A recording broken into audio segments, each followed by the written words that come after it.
Mimalen masuk dulu bukan mahal, RM1.40 dewasa. Tapi banyak sejarah lah di situ saya tengok. Lake Garden, konon Lake Garden dia tu memang boleh nampak orang halus ni. Tapi waktunya pukul 6 atau pukul 7 petang. Oh, Waktu bertukaran lah. Waktu bertukaran lah. Waktu tu ada. Bola api tu sentiasa selalu lah. Itu tengok-tengok staf yang jaga. Kadang-kadang kalau yang mungkin lemah semangat boleh dikatakan selalu dan tak berani dia jaga dia. Gantung kepada semangat dia. Tapi cerita seram ni memang waktu dekat resepsionis tu, maknanya tempat orang menjaga untuk customer masuk chalet atau apa pun, memang selalu nampak bola datang menuju ke dia. Bola api. Maybe ingat bola api datang. Kalau di situ ada satu tempat apa nama, taman biasa kan, sebelum yang Prehistoric Animal Kingdom tu kemudian. Itu kemudian itu semasa Gabriel Lee menjadi general manager, dia memang bawa daripada apa namanya itu, negeri orang putih lah kan, saya pun tak tahulah. Pasang itu masuk kena RM2.50 tak salah saya. Bola api kebanyakannya budak yang jaga hotel. Pasal dia cermin bilik dengan dia nampak datang bukit datang. Dia berdata bukit. Kalau rantai security. Security. Di situ yang sebenarnya memang reserve, lepas tu di atas tu tanah Cina. Tanah Cina. Reserve tu dulu, semasa zaman British sama zaman komunis. Jadi ada orang Gombak yang berperang dengan komunis yang kira mengamankan kawasan Gombak. Jadi Sultan Selangor hadiahkan dia kepada tanah yang 300 ekar. Sebagai waktu tu tak ada lah pingat, datuk ke apa semua tak ada lah. Dia bagi tanah lah. Dia bagi tanah 300 ekar. Tapi zaman itu tanah tak ada kualiti, tak ada harga. Jadi tak ambil pot lah, tak ambil tahu lah. Dia berbalik kepada kerajaan balik lah. Jadi dalam Mimalen ni sebenarnya banyak syarikat ada. Tapi oleh kerana pemegang saham yang terbesar, sebab itulah dia buka, dia pegang benda tu. Zaman itulah. Zaman ni saya tak tahulah siapa yang pegang, wallahualam. Dia begini, ya, dia ada di 2-3 tempat tu. Satu dekat tempat diorang main golf. No. Yang mini golf. No, yang pakai baling dinding tu apa nama tu? Ada. No. Pakai raket juga. Ni squad. Kriket lah sangat. Tempat tu memang biasa orang berjumpa benda-benda macam ni. Tak salah, tapi hutan kau tahu je lah, situ entah tempat orang buang apa kita tak tahulah. Tapi tahun itu, tahun 75, waktu itu pun ada juga orang buat filem situ. Masa itu Saripah Aini dengan Brody Golontika. Betul. Hapuslah air matamu. Betul.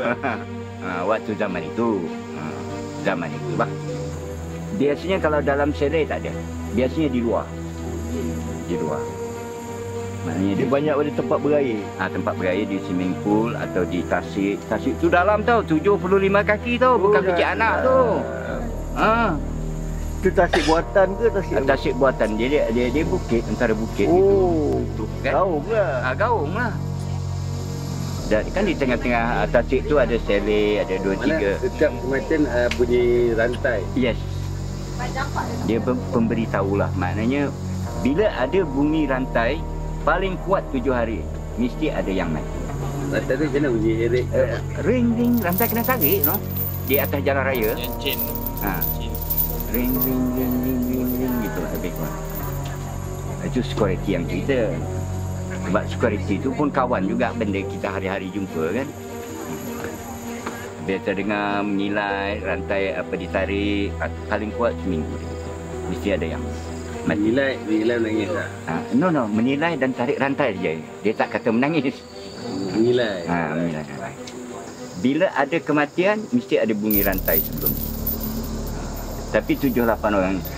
Majoriti yang mati, yang lifeguard di Tasik tu, yang dapat pun budak Melayu kita dia pakai pancing, kawat besi macam tu, tarik, tersangkut. Masa tu kan orang pakai kasut Johnson yang apa tebal tu. Tersangkut, tarik atas, dapat. Saya tak silap, saya penyangkut tu pun saya masih simpan lagi. jangkut mayat. Dia mati tu orang kadang-kadang bila dia mati tu orang tak tahu ke atau Tahu sebab apa? Nampak sebab dia tak pakai life jacket. Dia maknanya dia lifeguard, dia handal terror lah. Tak perlu life jacket. Tapi malang tak tentu jatuh. Pom. Terus orang nampak lah. orang nampak terus tenggelam tak timbul. Yang dapat timbul dikait dengan besi kawat tu. Tersangkut dekat kaki dia. Dapat. Banyak air mati kan, air tasik. Bila kira air tasik memang cepat dia Mendap. Mendap di dalam. Lagipun dia slot di bawah. mayat yang apa tu je. Macam orang kena petik. Sebab saya pernah angkat dari swimming pool. Pernah angkat tak di tepi swimming pool. Hitam. Tapi sorry lah, yang mati semuanya Cahaya Nur Nadib, tak ada Melayu pun.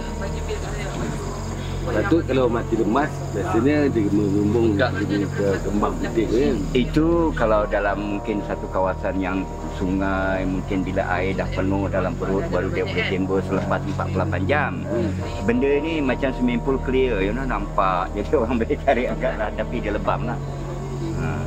Tapi macam di Tasik tu pun, sebab Tasik tu orang hari-hari di situ mungkin boleh dikait, jatuh dia di situ. Jadi dikait di situ lah, dapat. Mana 8 orang tu projek kematian semua lemas? Ya, semua lemas. Tak ada yang tak lemas, semuanya lemas. Semuanya di air, yang mati yang sudah-sudah. Orang tu sendiri, dia ke? Ataupun Kesilapan itu pada diri sendiri. Macam lifeguard tadi tu, kita ada bagi life jacket, semua cukup, tapi you tak nak pakai. Maknanya salah you.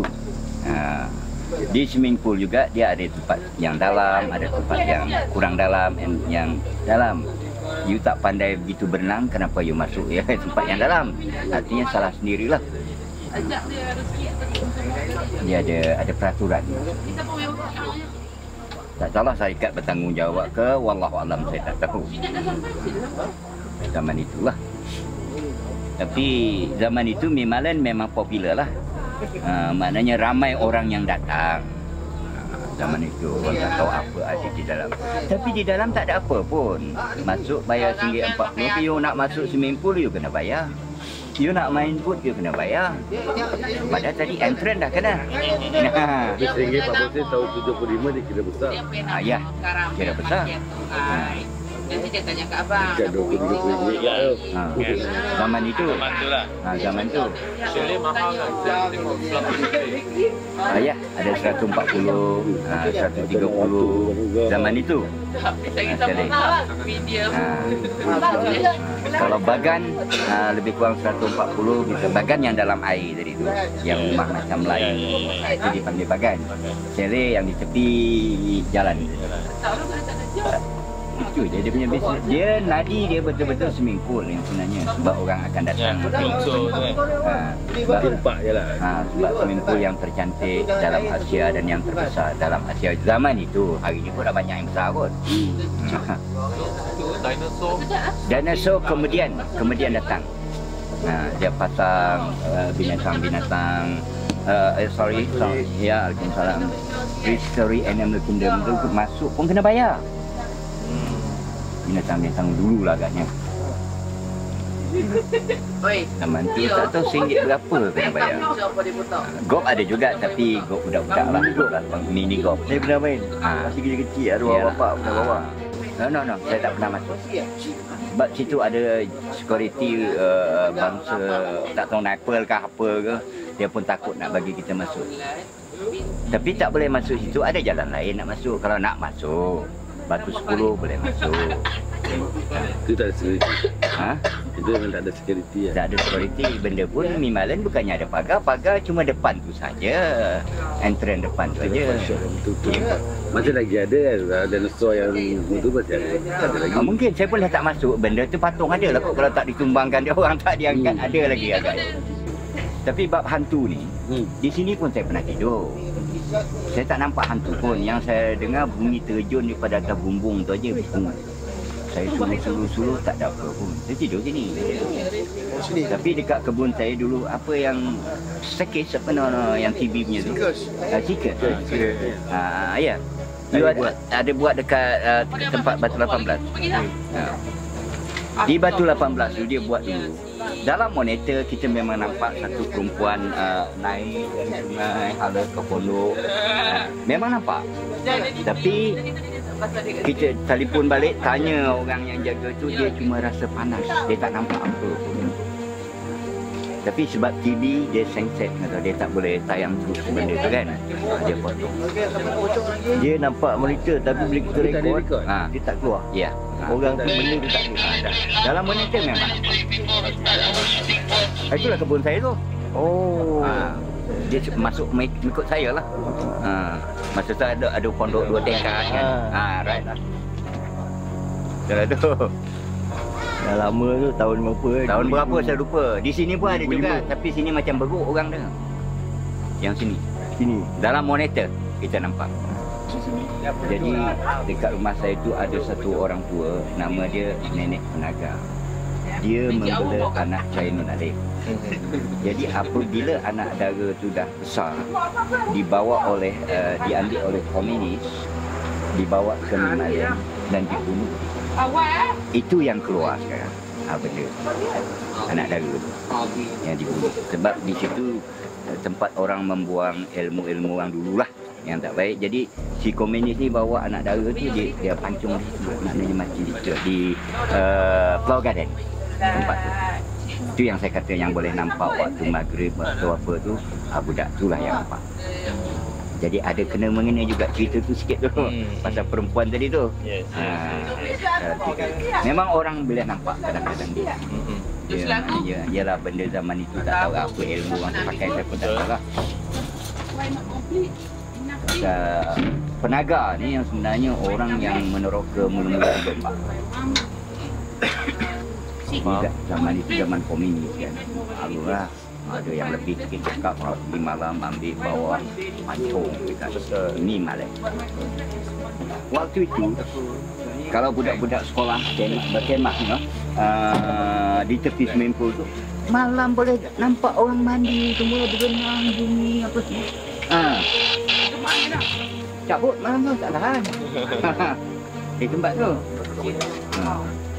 Setimpak tu masih ada lagi? Ada. Yang kata terbesar dalam Asia itu berkemah lah di tepi tu. Dia budak tingkatan 3, tingkatan 4 gitu. Memang nampak orang berenang malam. Macam-macam lah, macam orang biasa lah. Mandi ke apa ke, terjun ke.